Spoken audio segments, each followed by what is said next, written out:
आज है 12 फरवरी 2026 दिन गुरुवार। नमस्कार, जय जोहार। चलिए देखते हैं छत्तीसगढ़ की 25 फटाफट बड़ी खबरों को। लेकिन इससे पहले आप वीडियो को कहां से देख रहे हैं, कमेंट बॉक्स में बताना बिल्कुल ना भूलें। छत्तीसगढ़ में मौसम शुष्क, तापमान में हल्की गिरावट के संकेत। छत्तीसगढ़ में मौसम फिलहाल शुष्क बना हुआ है। प्रदेश के ज्यादातर जिलों में आसमान साफ है और दिन में हल्की धूप खिल रही है। मौसम विभाग के मुताबिक आने वाले 2 से 3 दिनों में न्यूनतम तापमान में 1 से 2 डिग्री तक गिरावट दर्ज की जा सकती है। सुबह और रात के समय ठंड का असर थोड़ा बढ़ेगा, हालांकि बारिश की कोई संभावना नहीं है। किसानों को फसलों की नमी बनाए रखने और आम लोगों को सुबह शाम सतर्क रहने की सलाह दी गई। छत्तीसगढ़ में यूसीसी लागू करने के संकेत। गृह मंत्री विजय शर्मा का बड़ा बयान पर प्रतिक्रिया। छत्तीसगढ़ में समान नागरिक संहिता यानी यूसीसी कानून लागू करने के संकेत मिले हैं। गृह मंत्री विजय शर्मा ने इस विषय पर बयान देते हुए कहा कि राज्य सरकार इस मुद्दे पर गंभीरता से विचार कर सकती है। ये प्रतिक्रिया डॉक्टर सलीम राज की मांग के संदर्भ में सामने आई। गृह मंत्री ने कहा कि सभी पक्षों से चर्चा और कानूनी पहलुओं का अध्ययन करने के बाद कोई निर्णय लिया जाएगा। 22 फरवरी को सीजीपीएससी प्रारंभिक परीक्षा, 33 जिलों में 2 पालियों में आयोजन। छत्तीसगढ़ लोक सेवा आयोग की राज्य सेवा प्रारंभिक परीक्षा 2025 का आयोजन 22 फरवरी को किया जाएगा। परीक्षा प्रदेश के 33 जिलों में 2 पालियों में संपन्न होगी। आयोग ने सभी तैयारियां पूर्ण कर ली हैं और अभ्यर्थियों को समय से पहले परीक्षा केंद्र पहुंचने के निर्देश दिए हैं। परीक्षा केंद्रों पर सुरक्षा और पारदर्शिता के पुख्ता इंतजाम किए गए हैं। आज हड़ताल से एसबीआई समेत देश भर के बड़े बैंक पूरी तरह से बंद।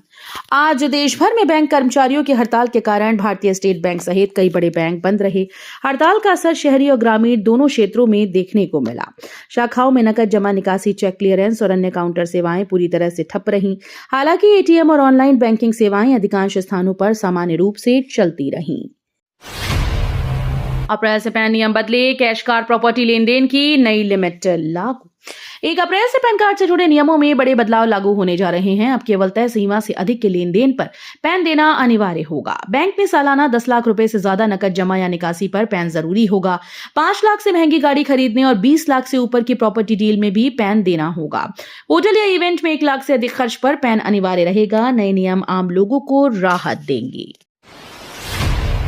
प्रार्थना सभा में गूंजेंगी अखबार सुर्खियां। दिनचर्या में शामिल हुआ नियमित वाचन। अब स्कूल की प्रार्थना सभा में अखबार की सुर्खियां गूंजेंगी। विद्यार्थियों की दिनचर्या में नियमित अखबार वाचन को शामिल किया गया। इसका उद्देश्य बच्चों में समसामयिक घटनाओं की समझ बढ़ाना और सामान्य ज्ञान को मजबूत करना है। हर दिन एक छात्र प्रमुख समाचार पढ़ेगा, जिससे आत्मविश्वास और अभिव्यक्ति क्षमता भी विकसित होगी। छत्तीसगढ़ में 24,752 किसानों को अनुदान पर कृषि यंत्र, खेती हुई आसान। छत्तीसगढ़ में किसानों को आधुनिक खेती से जोड़ने के लिए बड़ा कदम उठाया गया है। राज्य के 24,752 किसानों को अनुदान पर विभिन्न कृषि यंत्र उपलब्ध कराए गए हैं। इन यंत्रों से खेती की लागत कम होने के साथ उत्पादन और कार्यक्षमता में वृद्धि हो रही है। किसानों का कहना है कि आधुनिक उपकरणों से समय की बचत हो रही है और खेती अधिक लाभकारी बन रही है। छत्तीसगढ़ कैबिनेट का बड़ा फैसला, किसानों को धान पर 3100 रुपए एकमुश्त भुगतान होगा जल्द। छत्तीसगढ़ सरकार ने समर्थन मूल्य पर धान बेचने वाले किसानों को बड़ी राहत दी। कैबिनेट के निर्णय के अनुसार किसानों को 3100 रुपए प्रति क्विंटल की दर से एकमुश्त भुगतान किया जाएगा। ये राशि कृषक उन्नति योजना के तहत सीधे किसानों के बैंक खातों में डाली जाएगी। सरकार का कहना है कि इससे किसानों की आय बढ़ेगी और आर्थिक स्थिति मजबूत होगी। भुगतान होली से पहले किए जाने की तैयारी है। हेमंता शर्मा ने भूपेश बघेल समेत 3 कांग्रेस नेताओं पर 500 करोड़ मानहानि केस। असम के मुख्यमंत्री हेमंता बिस्वा शर्मा ने भूपेश बघेल समेत 3 कांग्रेस नेताओं के खिलाफ 500 करोड़ रुपए का मानहानि मुकदमा दायर किया है। शर्मा का आरोप है कि कांग्रेस नेताओं ने उन और उनके परिवार पर गंभीर और निराधार आरोप लगाए, जिससे उनकी छवि को नुकसान पहुंचा। ये मामला कथित जमीन विवाद और राजनीतिक बयानबाजी से जुड़ा बताया जा रहा है। सीएम साय की अध्यक्षता में मंत्रिपरिषद बैठक, कई अहम प्रस्तावों की मंजूरी। मुख्यमंत्री विष्णुदेव साय की अध्यक्षता में आयोजित मंत्रिपरिषद बैठक में राज्य हित से जुड़े कई महत्वपूर्ण निकायों को मंजूरी दी गई। बैठक में विकास कार्यों, नई योजनाओं की स्वीकृति और प्रशासनिक सुधारों पर अहम मुहर लगी।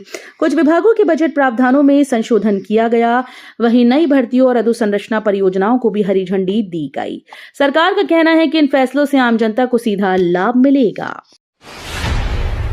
उप मुख्यमंत्री विजय शर्मा ने ग्राम सेमों को 2.38 करोड़ का विद्युत उपकेंद्र दिया। उप मुख्यमंत्री श्री विजय शर्मा ने ग्राम सेमों को 2 करोड़ 38 लाख रुपए की लागत से निर्मित नवीन विद्युत उपकेंद्र की सौगात दी। इस उपकेंद्र के शुरू होने से क्षेत्र में बिजली आपूर्ति और अधिक सुदृढ़ और सुचारू होगी। ग्रामीणों को लो वोल्टेज और बार बार बिजली कटौती की समस्या से राहत मिलेगी। साथ ही कृषि और घरेलू उपभोक्ताओं को भी सीधा लाभ मिलेगा। स्थानीय लोगों ने इस पहल का स्वागत करते हुए सरकार का आभार जताया। स्कूल फंक्शन और फेयरवेल में स्टंटबाजी पर रोक, आयोग हुआ सख्त। फेयरवेल पार्टी और स्कूल कार्यक्रमों में बढ़ती स्टंटबाजी को लेकर चाइल्ड राइट्स कमीशन सख्त हो गया।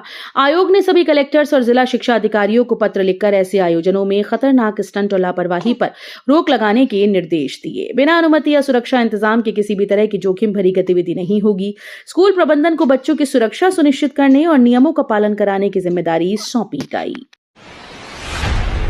वंदे मातरम पर सख्त निर्देश और सरकारी समारोह में पहले बजेगा राष्ट्रीय गीत, अब अनिवार्य। वंदे मातरम को लेकर सख्त निर्देश जारी किए गए। अब हर सरकारी समारोह और आधिकारिक कार्यक्रम की शुरुआत राष्ट्रीय गीत वंदे मातरम से अनिवार्य रूप से की जाएगी। संबंधित विभागों को आदेश का पालन सुनिश्चित करने के निर्देश दिए गए हैं। सरकार का कहना है कि यह निर्णय राष्ट्रीय भावना और देशभक्ति को प्रोत्साहित करने के उद्देश्य से लिया गया है। यूपीआई पर 2000 रुपए से ऊपर ट्रांजैक्शन चार्ज की खबर निकली अफवाह। सोशल मीडिया पर दावा किया जा रहा था कि आज से 2000 रुपए से अधिक के यूपीआई ट्रांजैक्शन पर चार्ज या जीएसटी लगेगा। हालांकि वित्त मंत्रालय ने इस खबर को पूरी तरह से गलत बताया। सरकार ने साफ किया कि आम लोगों के लिए यूपीआई भुगतान पहले की तरह ही मुफ्त है। किसी भी नए शुल्क को लेकर कोई आधिकारिक घोषणा नहीं हुई है। राहुल गांधी माइक विवाद से अविश्वास प्रस्ताव तक बढ़ा सियासी संग्राम। संसद के हालिया सत्र में उस वक्त सियासी माहौल गर्मा गया जब राहुल गांधी ने आरोप लगाया कि सदन में उनका माइक बंद कर दिया गया। उन्होंने कहा कि वे मणिपुर, बेरोजगारी और अन्य राष्ट्रीय मुद्दों पर बोलना चाहते थे, लेकिन अवसर नहीं मिला। सत्ता पक्ष ने आरोपों को खारिज करते हुए नियमों का हवाला दिया। विवाद बढ़ने पर विपक्ष ने सरकार के खिलाफ अविश्वास प्रस्ताव ला दिया। कर शास्ती बकाया पर सख्ती, विभाग ने 5 वाहन किए जब्त। कर और शास्ती बकाये की वसूली को लेकर विभाग ने सख्त अभियान शुरू कर दिया है। लंबे समय से टैक्स और जुर्माना राशि जमा न करने वाले वाहन मालिकों पर कार्रवाई करते हुए 5 वाहनों को जब्त किया गया। अधिकारियों ने बताया कि संबंधित लोगों को कई बार नोटिस जारी किए गए थे, लेकिन भुगतान नहीं हुआ। इसके बाद ये कदम उठाया गया। विभाग ने साफ कहा कि बकाया न चुकाने वालों पर आगे भी कार्रवाई जारी रहेगी। यूट्यूब से चमकी किस्मत, फास्ट फूड बेच तालेश्वर रोज कमा रहे 2500 रुपए। छत्तीसगढ़ के तालेश्वर ने मेहनत और यूट्यूब की ताकत से अपनी किस्मत बदल दी। पहले छोटी सी फास्ट फूड ठेली लगाते थे, लेकिन कमाई सीमित थी। फिर किसी ने उनका वीडियो बनाकर यूट्यूब पर डाल दिया, जो तेजी से वायरल हो गया। स्वाद और सादगी ने लोगों का दिल जीत लिया। अब दूर दूर से ग्राहक उनके स्टॉल पर पहुंचते हैं। बढ़ती मांग के साथ रोजाना करीब 2500 रुपए की कमाई हो रही है, जिससे परिवार की जिंदगी बेहतर हो गई। सिंधी काउंसिल युवा विंग के नए पदाधिकारी घोषित, संगठन में नई ऊर्जा का संचार। सिंधी काउंसिल छत्तीसगढ़ युवा विंग के नए पदाधिकारियों की घोषणा कर दी गई है। संगठन की ओर से जारी सूची में विभिन्न पदों पर नई जिम्मेदारियां सौंपी गई। इस नई टीम के गठन से युवा विंग में उत्साह और नई ऊर्जा का संचार हुआ। पदाधिकारियों ने समाज हित में सक्रिय भूमिका निभाने और संगठन को और मजबूत बनाने का संकल्प लिया। रायपुर में हेरोइन सप्लाई करते कांस्टेबल गिरफ्तार, पुलिस विभाग शर्मसार। राजधानी रायपुर में पुलिस विभाग को शर्मसार करने वाला मामला सामने आया। एक कांस्टेबल को हेरोइन की सप्लाई करते रंगे हाथों गिरफ्तार किया गया। कार्रवाई के दौरान उनके कब्जे से नशीला पदार्थ बरामद हुआ। पुलिस ने तत्काल एफआईआर दर्ज कर विभागीय जांच शुरू कर दी। आरोपी कांस्टेबल को हिरासत में लेकर पूछताछ की जा रही है। इस घटना के बाद पुलिस महकमे की कार्यप्रणाली और निगरानी व्यवस्था पर गंभीर सवाल उठने लगे हैं। वर्ल्ड कप में आज भारत का दूसरा मुकाबला, टीम पूरी तैयारी में। वर्ल्ड कप में आज भारतीय टीम अपना दूसरा मुकाबला खेलने मैदान में उतरेगी। पहले मैच में शानदार जीत के बाद खिलाड़ियों का आत्मविश्वास बढ़ा हुआ है। टीम ने अभ्यास सत्र में रणनीति पर खास ध्यान दिया और हर विभाग में संतुलन बनाए रखने की कोशिश की। कप्तान ने भी मुकाबले को अहम बताते हुए पूरी ताकत झोंकने की बात कही। फैंस को एक बार फिर दमदार प्रदर्शन की उम्मीद है। उदंती सीता नदी में दुर्लभ हॉर्नबिल संरक्षण हेतु विकसित हो रहा प्राकृतिक उद्यान। दुर्लभ हॉर्नबिल पक्षियों के संरक्षण के लिए उदंती सीता नदी टाइगर रिजर्व में विशेष पहल की गई। यहाँ प्राकृतिक उद्यान विकसित किया जा रहा है, जिससे हॉर्नबिल के सुरक्षित आवास और प्रजनन को बढ़ावा मिलेगा। वन विभाग के द्वारा वृक्षारोपण, निगरानी और स्थानीय समुदाय की सहभागिता पर जोर दिया जा रहा है। इस पहल से जैव विविधता संरक्षण के साथ साथ इको टूरिज्म को भी प्रोत्साहन मिलने की उम्मीद है। स्वरोजगार योजना से दिव्यांग हेमंत साहू बने आत्मनिर्भर सशक्तिकरण की मिसाल। शासन के स्वरोजगार योजना ने एक बार फिर से दिव्यांग सशक्तिकरण की प्रेरक कहानी लिखी। योजना के तहत मिली आर्थिक सहायता और प्रशिक्षण से श्री हेमंत साहू ने अपना स्वयं का व्यवसाय शुरू किया और आज आत्मनिर्भर बन चुके हैं। पहले जहां रोजगार के सीमित अवसर थे, वहीं अब वे न सिर्फ अपनी आजीविका चला रहे हैं बल्कि परिवार का सहारा भी बने हैं। पीडब्ल्यूडी भ्रष्टाचार पर ननकीराम का लेटर बम, पीएम से जांच की मांग। छत्तीसगढ़ में पीडब्ल्यूडी विभाग को लेकर सियासी घमासान तेज हो गया। पूर्व गृह मंत्री ननकीराम कंवर ने प्रधानमंत्री नरेंद्र मोदी को पत्र लिखकर विभाग में कथित भ्रष्टाचार की जांच की मांग की।